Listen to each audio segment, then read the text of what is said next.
Oke, selamat malam. Assalamualaikum warahmatullahi wabarakatuh. Jumpa lagi bersama saya Rudy di channel kebanggaan kita bersama, channel Ngopi ala Santri.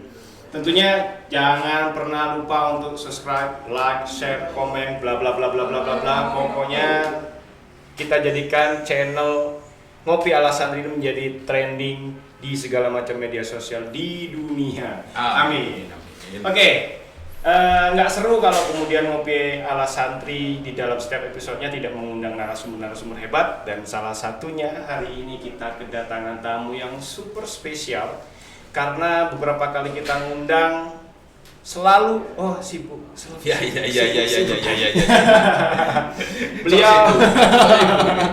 Beliau sebagai cucu pendiri Nahdlatul Ulama, yaitu cucu dari Kiai Haji Bisi Samsuri. Kemudian beliau juga berkarir sebagai anggota DPRD Provinsi Jawa Timur, fraksi Kebangkitan Bangsa. Tak lain tak bukan, kita langsung saja ke Gus Ai. Selamat malam Gus Ai. Selamat malam Mas Udi. Waalaikumsalam warahmatullahi wabarakatuh. Gimana? Sehat Mas? Alhamdulillah saya sehat dan bahagia. Sibuk apa nih Mas? Sibuk apa sekarang ini Gus? Saat ini kita lagi mengawal untuk ini raperda pesantren. Ada tidak lanjut dari undang-undang pesantren yang tahun kemarin 2019 sudah disetujui dan jadi undang-undang pesantren. Alhamdulillah selama sekian tahun ya. Udah sekian tahun mulai dari perjuangan dan masa kita baru ada undang-undang pesantren. Poin krusial dari undang-undang pesantrennya apa? Poin krusial yang itu benar-benar memang akan dirasakan oleh pesantren. Poin krusialnya adalah pengakuan dari pemerintah terhadap pendidikan di pesantren dan kepedulian terhadap para santri-santri yang ada di pesantren. Apakah ada badan tersendiri yang mengurusi pesantren atau tetap masih nempel di Kemenak? Di Kemenak, masih tetap di Kemenak ya. Oke, masih ada Kemenak. Sehingga dari undang-undang itu kewajiban kita dari fraksi Partai Kebangkitan Bangsa untuk juga diraperdakan. Undang-undang turunan undang-undang adalah raperda, baik itu di tingkat provinsi maupun kabupaten. Sehingga Provinsi Jawa Timur sudah, alhamdulillah sudah disetujui oleh semua anggota DPRD untuk pembahasan raperda pesantren. Apakah selama ini belum ada pengakuan dari pemerintah sehingga memang tadi Gus mengatakan bahwa ini adalah bentuk dari pengakuan negara terhadap pendidikan pesantren? Apakah selama ini memang belum ada pengakuan, Gus? Secara total belum menjadi ini pengakuan. Kadang-kadang pesantren itu dianggap sebagai sub dari pendidikan. Gitu. Sub dari pendidikan. Pesantren itu banyak. Pesantren itu ada yang di situ ada pendidikan yang formal, yang saat ini ada SMP, sanawiyah, dan sebagainya.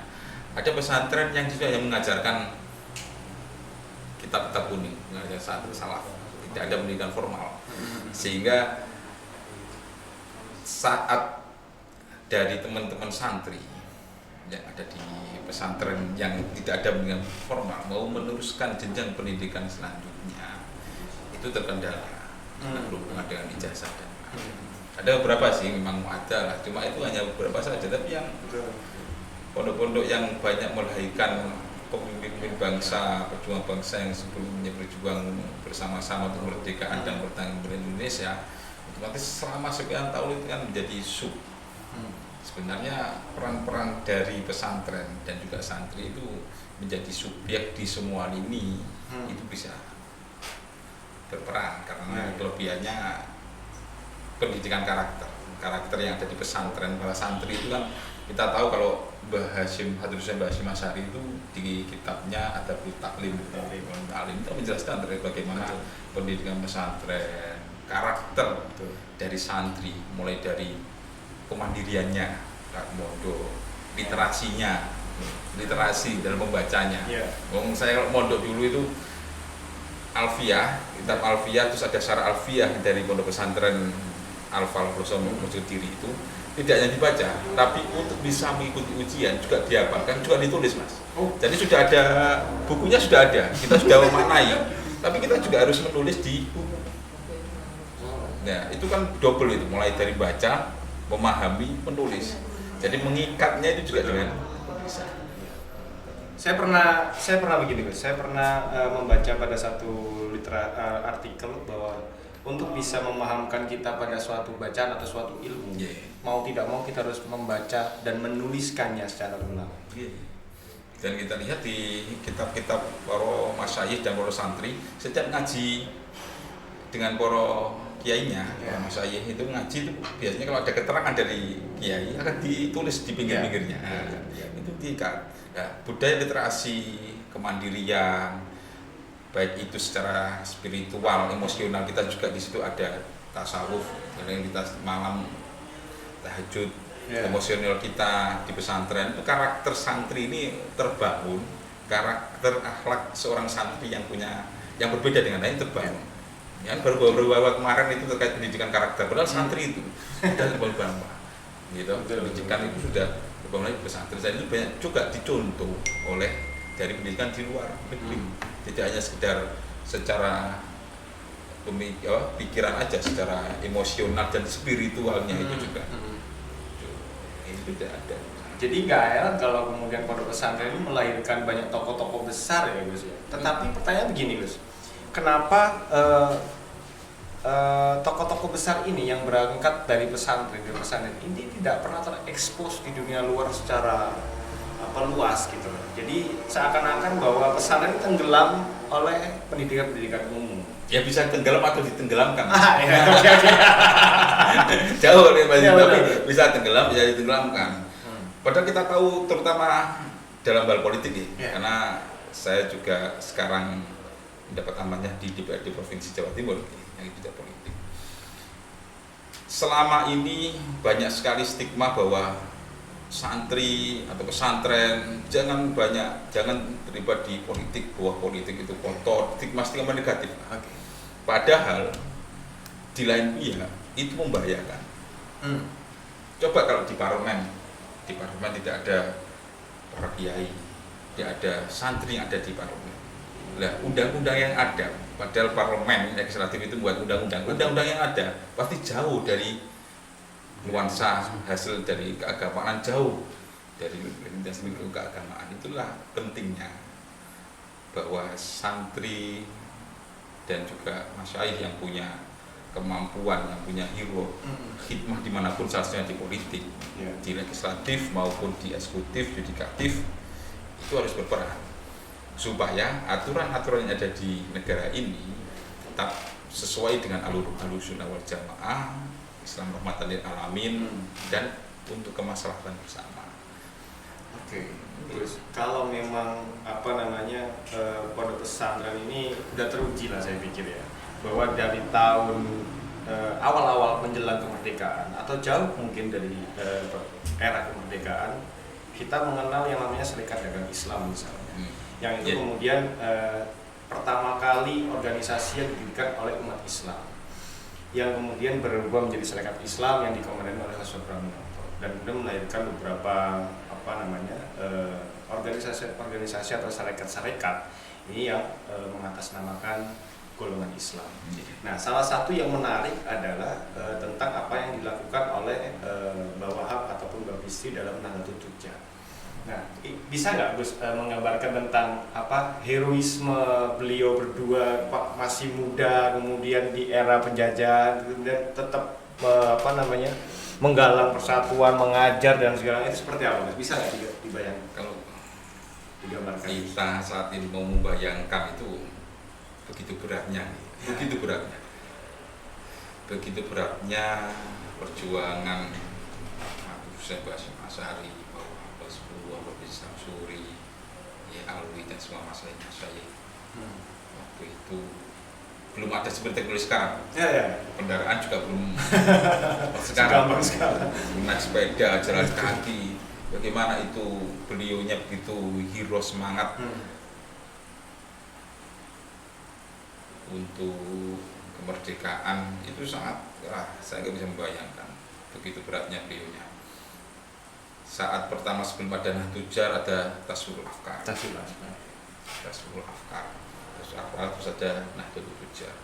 Mulai dari pemikiran-pemikiran supaya bisa diketahui oleh masyarakat Indonesia, pemikiran sesuai dengan jalur keindonesiaan, kenegaraan. Beliau sudah menunjukkan terkait dengan bagaimana politik juga, Mas. Baik kenegaraan, cinta tanah air. Kita tahu sampai sekarang itu yang katanya Mbak Wahab Nahdlatul Wathon itu yang selalu kita semangatkan, itu sebenarnya wujud dari bagaimana peran beliau itu sangat besar dalam bagian membangun kecintaan terhadap tanah air. Gitu. Dan di situ setelah Nahdlatul Jar tidak hanya pemikiran, ada terkait hal hubungan perekonomian. Nahdlatul Jar itu dengan fasilitas kendaraan teknologi yang saat itu sangat jauh daripada sekarang. Jalan kaki itu sudah tidak kita bayangkan, sudah lahir batin khidmah terkait kemaslahatan untuk umat Islam ada di Indonesia, supaya ajaran Ahlus Sunnah juga bisa merata, rahmatan lil alamin yang ada, ya, tidak hanya sekedar hanya umat Islam kafah, semuanya menyeluruh terhadap seluruh umat Islam. Juga mulai jalur-jalur yang ada tidak hanya sekedar pengajaran pada pesantren. Itu juga ada pesantren ngaji, Mbak Bisri, Mbak Wahab, Mbak Asari itu ngaji. Tapi juga di luar juga terkait bagaimana heroisme kecintaan tanah air sampai dalam perjuangan. Kita tahu lah yang sejarah yang tentunya kalau teman-teman santri itu yang sudah terbiasa untuk literasi itu dengan biografi beliau itu membaca bagaimana perjuangan itu, kecintaan dengan hanya itu aja ngirim Fatihah. Sekarang itu yang paling itu kecintaan lahir batinnya tetap selalu terjadi, sehingga peran beliau pada waktu itu Nahdlatul Jar juga dalam perekonomian untuk supaya masyarakat terutama Nahdliyin dan Nahdliyat yang ada di bawah itu juga terangkat perekonomian. Selama itulah proses itu juga dan beliau langsung terjun sampai berdirinya Nahdlatul Ulama. Kita tahu lah proses bagaimana Nahdlatul Ulama itu dengan Habib Hasyim Asy'ari juga istikharah berbulan-bulan, istikharah hari Jumat petunjuk restu juga dari Oleh Bangkalan. Disitulah kalau kita melihat para masyayikh kita itu untuk para santrinya ke depannya itu sudah ditunjukkan bagaimana zaman musuh itu lebih abot. Mengenai tak siap untuk kemaslahatan dan kesejahteraan umumnya pada bangsa Indonesia khususnya dia pada Nahdi dan Nahdiya. Di proses itu semuanya jadi ditunjukkan. Zaman sekarang lebih susah ini Gus. Mempertahankan itu ada susah. Lebih susah. Tapi kan kita yakin dengan adanya Indonesia saat ini, sebenarnya kita harus optimis ya. Indonesia yang namanya sudah proklamasi dan berdirinya Indonesia itu juga ditopang oleh masyayikh kita dengan doa-doa beliau. Sampai kita tahu dengan resolusi jihad yang baru-baru ini aja. Yang selama ini juga bilang, loh nggak, saya lihat sejarah baru-baru ini, alhamdulillah sampai ada peringatan di santri di 2015 itu ada di Hari Santri Nasional. Itu bukan hanya karena gegap gembita atau apa, itu merupakan mestinya dari dulu itu negara itu harus mengakui beliau, walaupun secara beliau adalah sosok pahlawan. Dan alhamdulillahnya tahun ini kemarin dari Jawa Timur ada yang mengajukan satu gelar kepahlawanan, yaitu untuk gelar Babis Samsuri, dan alhamdulillah tidak masuk. Serius Gus? Di rumah kemarin enggak Mbak Babis Samsuri enggak masuk? Enggak lolos ya? Kalau enggak, ya masuk. Dalam arti secara syariatnya itu secara aturan dari kita dan Jawa Timur mengajukan beberapa pahlawan adalah Mbak Babis Samsuri, dan alhamdulillah kok belum Mbak Hasyim Asyari sudah ada gelar pahlawan, Bawang juga. Bawang sudah, Mbak Islam sudah, Mbak Islam Suri itu juga merupakan salah satu komandan perang-perang itu. Ya semoga lah, semoga tahun depan. Amin. Semoga negara atau pemerintah segera. Sebenarnya kalau beliau saya yakin nggak butuh lah penghargaan. Betul. Cuma dari pemerintah itu dari negara itu agar bisa menghargai perjuangan dari beliau. Kita tahu juga itu lama ini kan terkesan. Kalau menurut saya memang kalau saya memaknai Hari Santri Nasional Gus tentang resolusi jihad, kalau saya memaknai ini adalah sebagai monumen politik yang dihasilkan oleh suatu institusi kultural yaitu pesantren. Yang saya menganggapnya bahwa ini harusnya memang tercatat dalam sejarah, tetapi faktanya kita baru bisa mendengar dan melihat itu di tahun-tahun sekarang. Kita nggak bisa bayangkan misalnya umuran saya nih 36 tahun sekarang, ketika zaman SD, SMP, SMA saya tidak pernah mendapatkan tentang peran santri dan peran ulama dan ada paling cuma dipakai dari Diponegoro, Imam Bonjol dan segala macam. Santri aja itu aja. Betul itu. Makanya itu ya mulai kita itulah membaca doa lah, kita doa itu. Kemudian Fatihah kepada para muassis masyayikh Nahdlatul Ulama, pejuang-pejuang Nahdlatul Ulama dulu. Ya semoga kita sangat istiqomah mengikuti jejak beliau dalam pertama. Amin. Al-Fatihah. Al-Fatihah baru. Oke, Gus. Sedikit melenceng nih. Saya akan coba memberikan rapid question, jadi rapid test lah ya. Pertanyaan tebakan. Gus pilih salah satu tapi cepat. Oke. Wah, ini. Oke, simpel. Gini. Siap. DC Comic atau Marvel? DC. Superman atau Batman? Superman. Bawa hap atau babi sedih? Nahdlatul Ulama. Oke. Berpolitik atau mengajar? Politik. Oke. Kenapa saya bertanya itu? Saya cuma pemirsa biar tahu bahwa ternyata seorang Gus Ayi ini pecinta DC Comic dan hero-nya adalah Superman. Mungkin nggak banyak tahu. Saya juga baru tahu kemarin waktu main ke rumah Gus loh. Serius, itu keren banget. Jadi penataannya cukup artistik dan cukup keseimbangannya terjaga ya. Superman di tengah, ditopang oleh buku-buku yang bernuansa keumuman, dan ini adalah kitab-kitab. Ini keren banget. Sekarang saya juga mau berkoleksi heroes Indonesia juga. Oh ya? Ada Gundala Putra Putri. Koda. Ada komik-komik itu. Cuma kan belum ada action figurnya. Sejak kapan sih Gus mencintai komik Gus? Sejak mulai saya MI. Waktu itu saya suka membaca Bubu ya. Ada Bubu. Ya komik-komik itu. Komik Bubu, ada komik mulai Dragon Ball dan macam-macam, terus komik-komik dongeng Indonesia. Waktu juga ada Gundala, ada perwayangan. Saya juga baca itu. Saya juga tahu Superman itu saat dulu itu ada salah satu produk sabun, hadiahnya itu Superman. Hadiah Superman. Yang sekarang kalau dijual itu mahal. Oh iya, betul. Jadi kemudian ada sampai dijual sampai 200-300 ribu. Abahnya nggak marah Gus waktu itu Gus?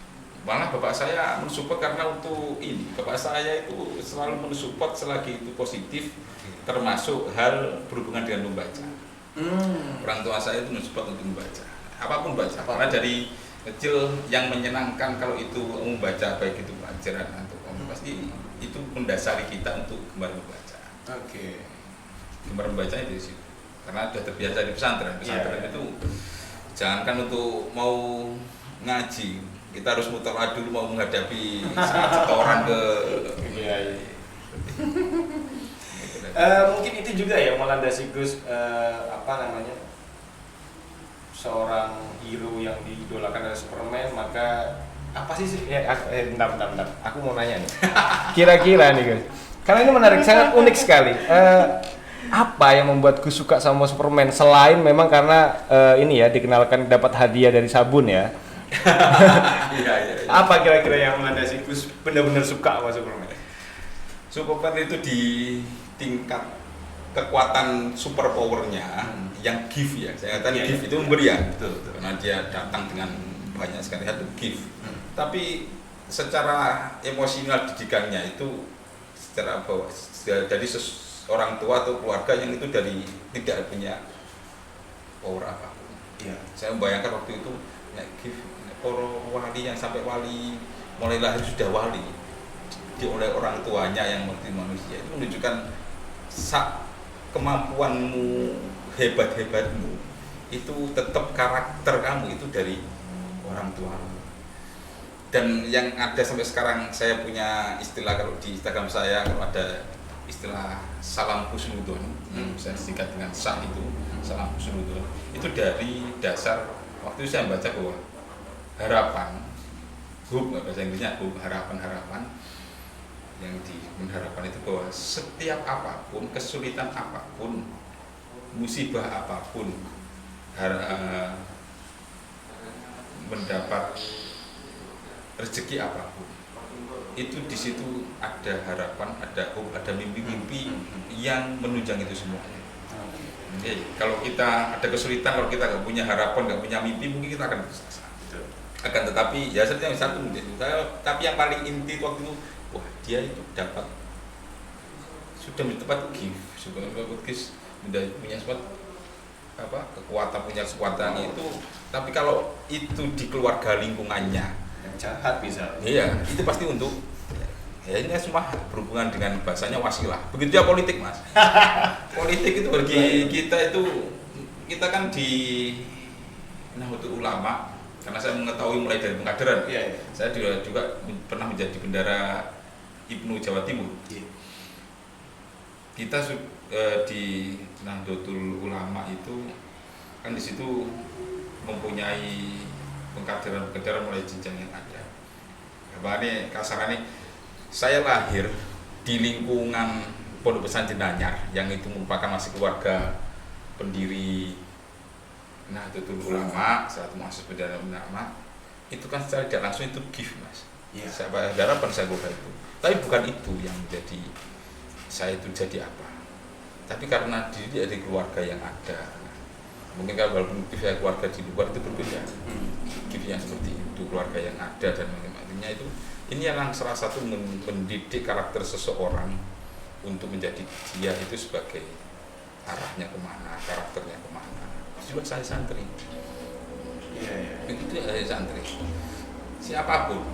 Jadi bukan faktor gift-nya, tapi faktor lingkungan dan harapannya. Belum tentu gift itu membawa dia itu menjadi terbaik atau tidak, bisa menjadi terburuk atau tidak. Gitu. Itu yang makanya lingkungan itu juga berpengaruh. Politik itu juga menjadi wasilah bukan tujuan. Jadi kita di politik di mana besarnya politik ya, politik itu adalah wasilah atau jalan untuk kita menuju tujuan yang ridho Allah melalui bagaimana kita untuk semampu kita untuk mensejahterakan, merahmatkan masyarakat. Itu jalur politik.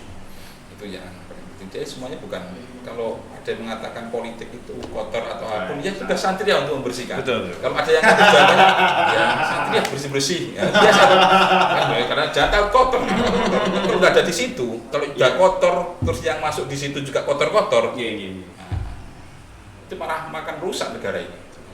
Negara rusak aturan juga kan. Oke, kita pending dulu, kita